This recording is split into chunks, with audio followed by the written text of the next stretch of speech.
Hi, welcome in to another episode of the Tiger Talk podcast. I'm Reed, and here I'm joined with Gabe. And Kevin. And Henry. Hi, and what year are you guys in school? I am a junior currently. I'm a senior. And I'm a sophomore. Nice. So today we're going to be talking about the Jesus Club. We have some lovely guests today. Gabe and Kevin are members of the Jesus Club. And I'm going to ask you guys, how long have you guys been a part of this club? I personally have been a part of it since last year when we were doing FCA, which stood for Fellowship of Christian Athletes, and that morphed into our Jesus Club, which we meet as today.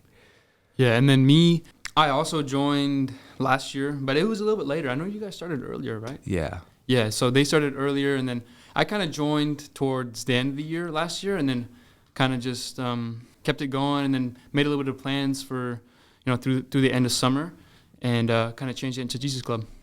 Do you hold like any positions in the club? Is there like a president at all? No, not really. It's really just like we have like three leaders. Yeah. It's me, Gabe, and Haley. There's no really like hierarchy. It's just people that take on more of a leadership position and people that more are just like members, and we try to like serve as leaders in the group. And how did you guys first get involved with the club? Well, my youth pastor told me about it. My youth pastor, Elijah, who runs the youth group at my church, started an FCA club, and I went and checked it out, and it was pretty cool. For me, I remember it was my buddy, I think it was Trey. Trey, Yeah. He came up and he talked to me. He's like, hey, man, we got a Jesus, or not Jesus Club, it was a FCA at the time. I had just discovered my faith and put my faith in Jesus, and I was like, oh, okay, I want to find a club at school. That'd be cool. And then he told me about that, and I was like, oh, okay. And I tried it out, and it was great. It was a great community, and then just kind of stuck with it. So you said previously that did this used to be the FCA and then it turned into the Jesus Club, or is that a separate thing? Yeah, it just kind of turned into the Jesus Club. The FCA used to meet in like the upper band room, in the band part of the building, and now it meets in Eberling's room. Right? Mr. Heberling, room D14. Yeah, it's moved around a little bit. We had a name change from FCA to Jesus Club, but it's the same club. Is Okay. what it's been all the way through. Gabe, you said you joined last year, right? Yeah. Yeah. What was your impression of the club when you first joined? At the beginning, there weren't many people, but since then, I think it's grown into something pretty cool and pretty interesting. One thing that I noticed when I first joined FCA was like, I guess I really didn't have an idea of what it was going to look like, but I definitely didn't think it was going to look like what it did. Obviously, it was called FCA, and that's Fellowship of Christian Athletes. Nobody knew what that was. So anytime you talk to anybody about, oh, you should pull up to FCA with us, nobody like, what is that? Yeah. And so that was one of the reasons for the name change was Jesus Club. Obviously, that sounds like just more straightforward. Straightforward, right? I think that was one thing that kind of sparked people's interest more. It's like, it's like a Christian club or it's a Jesus club. Like, that's different. I never heard that before, and a lot of people have been trying it out. It's just made it more like forthright. Did the club grow at all since the past year? Has it have more people joined? Oh, Absolutely. yeah. We started out with like 20 people, and now I'm pretty sure we're the number one, not number one club, but we have the most people in our club. I think it's around like 50. Wow. Something like that. I don't know. It started out like last year, it was like 5 to 10 people per week. Oh, yeah. I forgot about and last then year. it's grown. And it's grown. Yeah. And now we have like struggling to find space in the classroom in Eberling's. Yeah. Yeah, we're just stoked to with the direction it's heading and the ways God's been working through people in our club. Who decided on the name change? Who decided to kind of take it in a new direction? I'm pretty sure it was me. I met up with Haley one day during summer, and we started talking about what are the plans for the club this year and everything, and we were going for a little while, and then we kind of stopped and thought. I was like, you know what? Let's just kind of make it more blunt. I remember seeing a post by this guy named Isaac Bilbao. He kind of like joined with this organization. It's called Jesus Clubs, right? And they have like an app and everything, and they're like a nationwide organization. They start Jesus Clubs at schools. And I was talking to Haley. I was like, hey, have you checked out this app? This guy Isaac Bilbao was talking about it, and they help with Jesus Clubs and stuff. And I think we should just call it Jesus Club. And she's like, you know what? I think that'd be better than FCA and it's more straightforward. Yeah. And then that's kind of how it changed. Yeah, nice. Okay, so what is the main purpose or goal of the Jesus Club? The way I see it, Kevin may see it a different way. I kind of see it as like a good place to like plant seeds in people and to like invite new people and to give them a good like fundamental understanding of who Jesus is and like understanding Christianity more.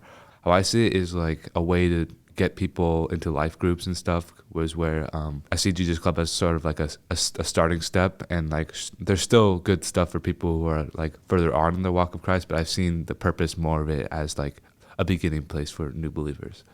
I think, I couldn't agree more. It's really just a place kind of where we invite people to come and try to teach them about the love of Christ and kind of showing them the community in Christ and showing them that love that I know a lot of people in our generation. I don't know if you know, Generation Z is like one of the most depressed, anxious generations of all time. I think it is the most, and something that's so prevalent in our generation. I think it's a great way to combat that and show, hey guys, we got a loving community here, where we like you said, try to plant seeds of renewal, of hope in Christ, which a lot of the people there have found that renewal and hope in Christ and have been, changed radically. It's very remarkable.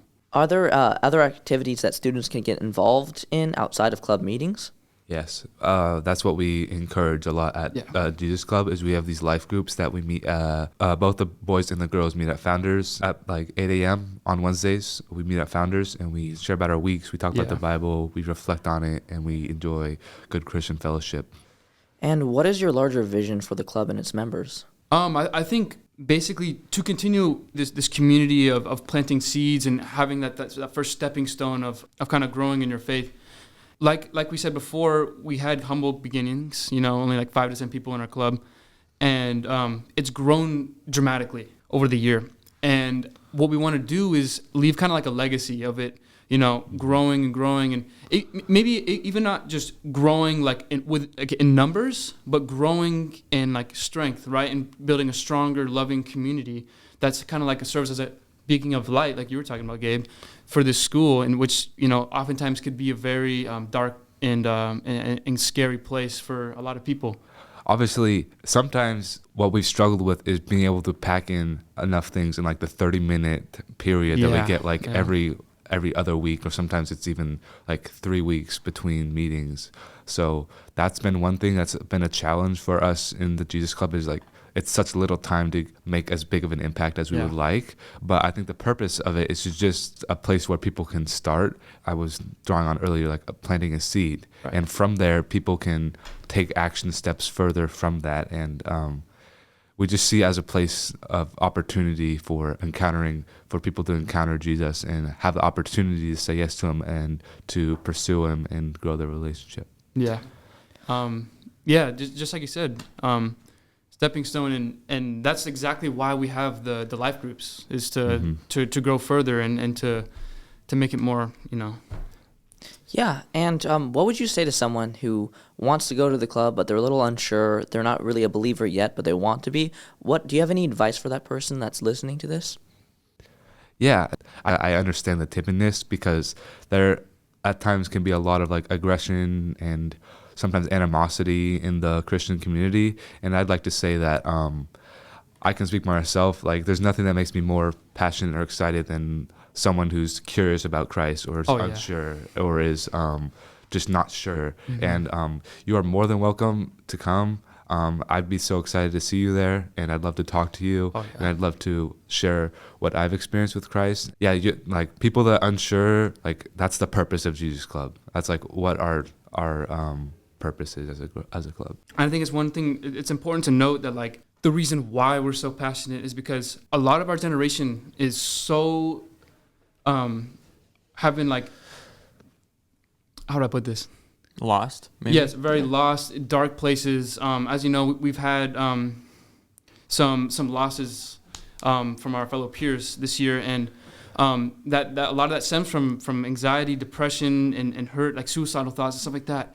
And we really want to share what God has done in our lives, because a lot of us we also struggle with that, and obviously not everyone's going to encounter Jesus the same way, but I could speak for me personally that I was saved from all that stuff, and there is hope in Christ, and there is hope in this community that we can definitely find, healing. I think the biggest overarching concept is like purpose, right? Yeah. I think a large factor of the despair almost seen in our generation is just the lack of purpose people find. People don't know what to do with their lives, and they don't know what they were made for. And we believe that our calling is to be faithful servants of Jesus and to further His kingdom. And that's just what we provide to people, and we try to provide a loving community that builds each other up and is encouraging. And I wanted to ask, I know you guys said you meet in D14, but do you only meet during Tiger Time when it's a club day? It's or just club days usually. It's the only time we're allowed to meet. Yeah, but, pretty much. And we also meet outside of school, life groups we were talking about. And people curious about life groups, contact me or Kevin for the boys' life group. And if you're a girl trying to join the girls' life group, contact Haley. We lead those groups. Yeah. And what would someone who's new expect when they go to a meeting? Is there anything that they can't anticipate on? We'll do like a Bible study. Like the last time we had it on last Tuesday was we did a little Bible study. So, we go up there, we share a couple of announcements and like, hey, okay, we're going to be reading, like, for example, we read Romans 8. And we kind of break off into small groups, trying to get to know each other a little bit. And then we dive into the Word and we kind of discuss it a little bit. Then other days we'll do like a little bit of a worship throughout the time. For anyone that's ever been to a youth group, it's pretty close to what a youth group would look like. Yeah, we have people speak sometimes too. Oh, Give a little mini sermons and stuff like that. And also for people still on the fence, we do usually have donuts, so that's another. Oh yeah, donuts. Yeah. So that may sweeten the deal a bit for you, but yeah, maybe that'll bring you over. Yeah. And is the club sponsoring any other events this year? Yeah. We have a worship night, May 31st. If anyone's interested, we have an Instagram account, Jesus Club BG or BG Jesus Club, something like that.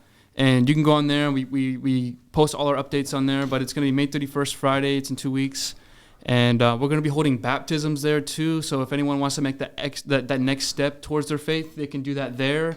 It's going to be obviously a worship service and a great time for fellowship with one another and growing and encouragement in our walks with Christ. And that's kind of one of the big things we do every year. We did one last year too for FCA, and I think we had like almost 100 people last time. Wow.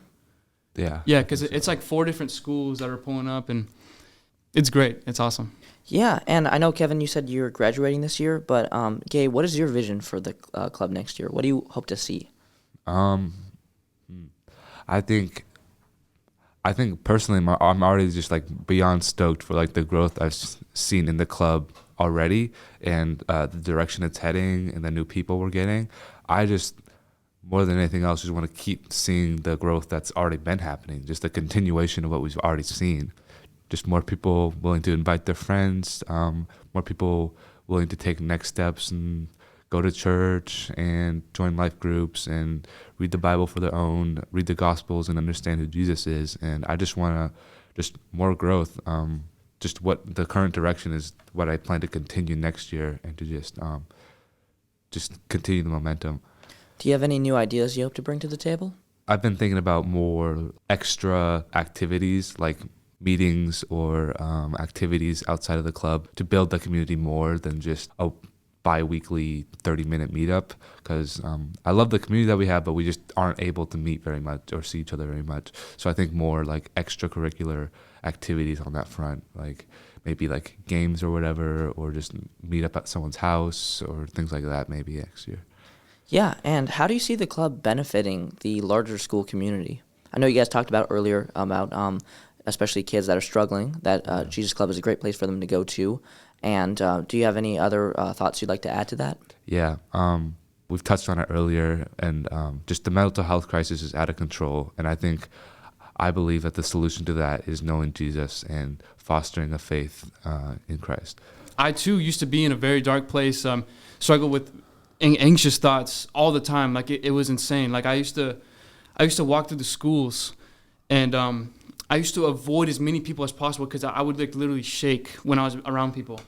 And I struggled with very depressed thoughts. And because I was anxious, I kind of stood away from people because I didn't want to be like a burden to other people. I think that's something that might make people shy away from community and being around other people, is that you might feel like a burden. But here at Jesus Club, I want to tell you that you're not a burden, and Jesus doesn't see you as a burden.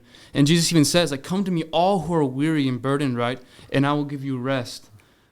There's a part of my life where I was pretty depressed, right? And just Jesus gave me a new light and a new purpose. And the point of Jesus Club is I want others to have the opportunity to experience something like that. Yeah, and do you have any last thoughts before we close? Henry, do you have anything to add? It's really important that you guys are doing this because, as we can see, like, even in the high school, there's, like you said, there's so many people lost and afraid and insecure and, like, dealing with really bad mental issues. Most of the people I talk to have some kind of mental, like, I don't know what that's called, mental health problem going on.